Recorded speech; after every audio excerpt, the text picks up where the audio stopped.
인정한 보상을 이루다. 안녕하십니까. 이루다 손해사정법인 김용년 손해사정사입니다.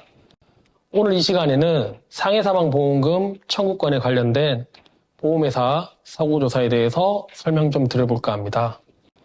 유가족의 입장에서는 망인의 사망사고에 정신 없으실 것이고 황망하실 텐데 보험회사의 사고조사까지 진행된다고 안내를 받으면 언짢으실 수밖에 없으실 텐데요.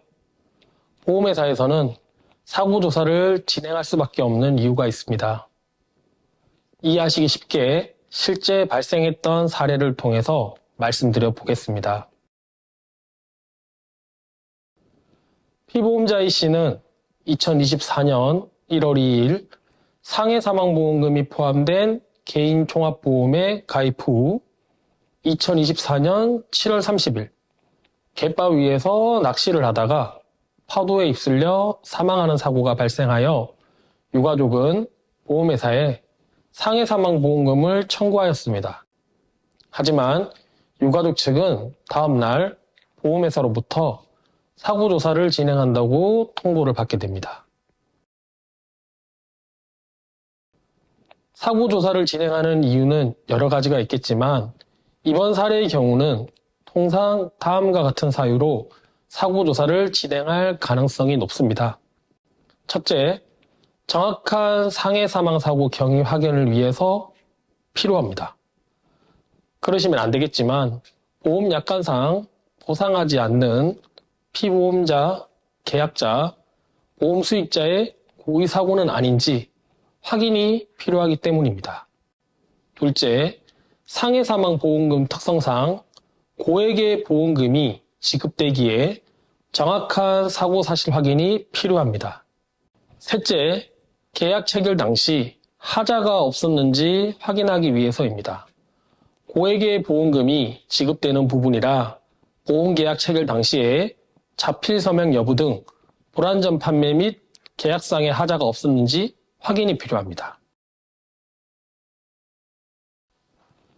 이런 종류의 사고도 실제로 발생하기에 보험회사에서는 보험약관상 보상하는 상해사망이 맞는지 확인이 필요합니다. 앞에서 말씀드렸다시피 피보험자가 고의로 자신을 해치는 고의사고는 보험약관상 면책사유에 해당합니다. 하지만 예외가 있습니다. 피보험자가 심실상실 등을 이유로 자유로운 의사결정을 할 수 없는 상태에서 자신을 해친 경우에는 보험금을 지급합니다. 무조건 면책이 아니라 예외도 있다는 것을 말씀드린 부분이며 이 사례에 대해서는 다음 시간에 따로 말씀드려 보도록 하겠습니다. 보험약관상 보상하는 상해사고로 인한 사망사고라면 보험회사의 사고조사를 거절할 이유가 없을 것으로 보입니다. 따라서 신속한 보험금 수령을 위해 사고조사에 응해 주셔도 됩니다. 하지만 면담 시 정확한 사고조사 진행 사유에 대해서 확인하실 필요가 있겠습니다.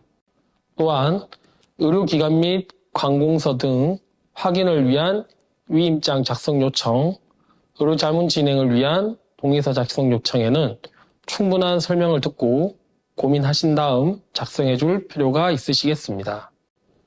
지금까지 상해사망사고 청구권의 보험회사 사고조사 진행 사유에 대해서 실제 사례를 통해 알아보았습니다. 도움이 되셨다면 구독과 좋아요 부탁드리고 궁금한 사항이 있으시다면 언제든지 연락 주시길 바랍니다. 지금까지 김용년 손해사정사였습니다.